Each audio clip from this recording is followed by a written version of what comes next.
is Michelle with 2 L's. And I'm Natalie the Red. And we are Force Levi Entertainment. And today we're here for our review, in the car review. We're out of town. Yes. But our review of The Devil Wears Prada 2.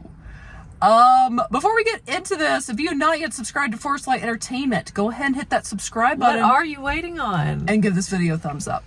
But let's go ahead and get into this review. We're going to go into much more detail on our live stream this coming Monday at 6:30 p.m. Eastern Standard Time. So be there or be square. Hope to see you guys there. But let's go ahead and get into our thoughts.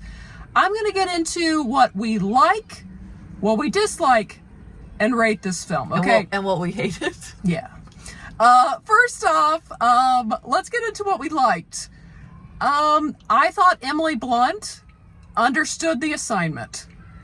She perfectly slipped back in 20 years later to this character Emily that she played, and she genuinely made me laugh several times throughout this film. And again, I think she just truly gave it her all and understood the character and just was right back there. And then the scenery, they go to Milan, other places that are beautiful in Italy, New York. There's some fashion that's pretty to look at. Those are kind of the things I liked. Natalie, what did you like? I would have to agree with your assessment of the highlights, with the high point being Emily Blunt. Is it Emily Blunt? Yeah, is Emily that her first Blunt. name? Okay, and her name's Emily in the movie as well. Okay, that's what threw me off for a second. It's easy. They just called her Emily. But yeah, she did really. It's like she took it seriously. Mm-hmm. She stepped up to the plate when others wouldn't, apparently. So, yes, I liked Emily Blunt's character. I thought she did a great job. I mean, are we surprised? No, not really. She's one of the best in the game right now. She does a great job. She does. And like you said, to give it another positive, some of the scenery, of course. I mean, Italy's always beautiful. And New York, they had some stunning shots in New York, and it was filmed throughout the city. I did know, like, it sometimes you just take it in, like, in a certain, and you're like, wow, that's beautiful in its own way. You know, it really is. Yes. And, okay, so let's get into what we did not like. First off, I'm just going to say this movie is not near. I knew it wouldn't be as good as the first, but this isn't even, like, comparable to the first. And one of the main reasons why, this movie is called The Devil Wears Prada. And in that first movie, Meryl Streep, who plays, why just go blank? The devil. The devil. But, what is her name in it? Miranda Priestley. Miranda Priestley. Sorry, I was blanking there for a second. She is literally the devil in Prada.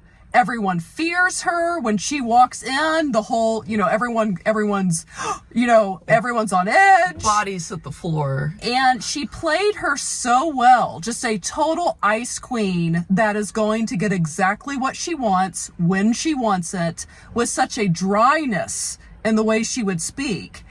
And it is Meryl is one of the best actors in the game. I mean, no one would deny that she's an incredible actress. But yet, it's like she just didn't go back and rewatch the first one, because it was like two totally different characters. And this movie is made by 20th Century Fox, so it's a Disney film. And it's almost like, it shows in the sense of it's kind of like how we had to have a Cruella movie, and how we reimagine villains. The point I'm trying to make is they took away from this movie her being the villain of the movie, and it just kind of robbed the movie of what made it great in the first one. And again, it felt like a totally different character.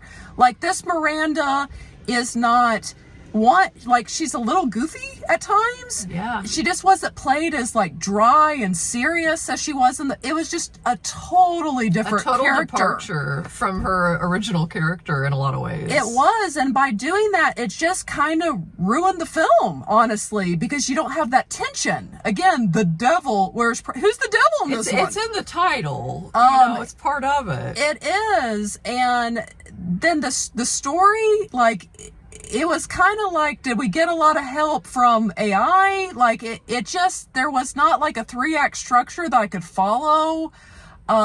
It was not coherent, in my opinion. It really wasn't. It was just kind of like we went from event to event to event, where the first movie's a very clean, I mean, by clean, I mean just the story. It's very easy to follow, fish out of water, overcoming, the devil in Prada, basically.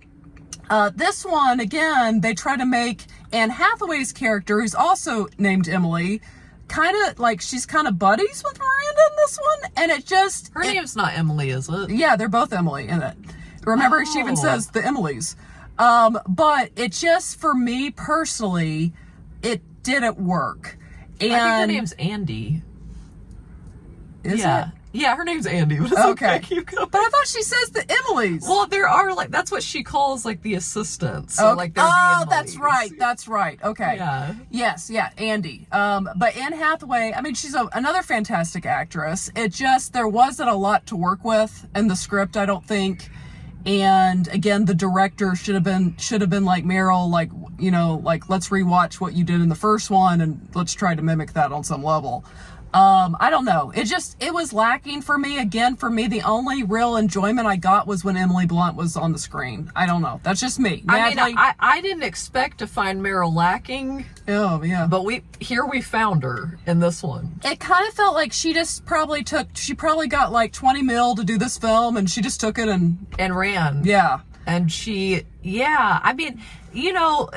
it's not great. Well, because she is such a great actress, but it's like if you just watched her in this, I wouldn't necessarily know that though. Yeah, because I rewatched the first one before this one, and the difference between this character, it's not the same character at this point. It's so just watered down to where no one fears her. No one, let me give you like kind of a joke. Miranda rides coach to Italy. Yeah, I just don't buy it. No, a multi-millionaire, she just would have rented a private jet at that point. It was just kind of played for a silly, cheap laugh, and it just didn't really land. I don't know. A lot of it just felt rushed and Yes. forced, and to sum it up, you guys, I didn't really know what was going on a lot of this movie. I was lost in the plot sometimes. And the big word that, maybe even surprises me about this, and, I don't like to be a negative Natalie, but I was just, you guys, I was bored. Yeah. I was, and that's really, I wouldn't expect that about like a movie like this, but I was just bored, and it felt kind of like, and the humor, they tried, my daughter and I got to experience what it's like to cringe, I guess, at something, because I was cringing at some of the comedy attempts at times. And I struggled not to fall asleep, in all honesty and transparency. It was a long... I dozed off there at the end a couple. It was kind of a long 2 hours, if I'm being realistic. And again, I just feel you could have created a really solid sequel, I feel, especially with the tier of actors that they have and the high fashion that this movie lends itself to. I just found the script lacking a lot. And again, Miranda, it totally changes it when she's not Miranda, right? Basically, I think in what you're expressing and what we're trying to get across, like the first one, there was so much, she had power and intimidation, yes. And this, it's just a totally different, you just don't feel that way about her. The stakes don't feel high. No. It doesn't really even feel like everybody's got to be super tip-top shape in their best behavior, because, oh my goodness, Miranda Priestley's walking by. There just isn't that sense of gravitas to this go-round. Or even in the first one, she has the romance with, I forget his name, the guy from Entourage. Adrian something, I think. Yes, and that's kind of an arc in the story. Yeah. And then she meets this utterly charming Simon, played by Simon Baker, this guy in it. So we got two hotties, not one but two. And then in this movie, they try to force kind of this romance on Andy's character. This blasé, unpassionate, like, who asked for this romance in this movie? And it just couldn't compare. Like, it didn't feel, the first movie felt authentic. This movie did not at all. It felt like it was just it was cheap shots almost, like at callbacks to the first, but just delivered sloppily, and it just, you guys, I don't mean to be negative, but this movie just didn't work for me. Yeah, I mean, we don't mean to be negative, but like realistically, I mean, I know I am being negative. I own it. But we also are genuine with our reviews. We like to be honest, and you know, if your girlfriend or your wife or if whoever's watching this, yeah, just maybe wait till streaming. Even then, probably I'm not ever going to watch it again, but maybe on streaming, maybe it would be worth it. Yes, like if you catch my drift. Like if you were like, you know, I still haven't seen Michael, and the Devil Wears Prada 2's out, I would say go see Michael, girl. Like go see Michael. Go dance. Go see Michael a second time. Oh wait, this one, like you can watch it on streaming. It just, you know, it's... I would have much rather spent the time seeing Michael again. Same. But, okay, so what do we rate The Devil Wears Prada 2? 5 being the max level of hoots, max level of enjoyment. I'm going to give The Devil Wears Prada 2 out of 5 hoots, and it's really for the locations and Emily Blunt. Because Emily Blunt, again, she understood her character. She came back 20 years later and delivered her character. And I feel like she was the only one who really understood the assignment. So I give it 2 out of 5. Natalie, what about you? And I'm going to give it 1.5 hoots out of 5 because for Emily, she earns that 1.5, and also the scenery, you know. So we'll give it that for that. But other than that, it was this one didn't hit the mark. Yes. So what do you guys think of The Devil Wears Prada 2? Are you a huge fan of the first one? Have you seen this one? Are you thinking about seeing this one this weekend? Share your thoughts below. And if you have not yet, go ahead and hit the subscribe button. Also give this video a thumbs up. And as always, ladies and gentlemen, remember to be a force of light. All right. Bye, guys.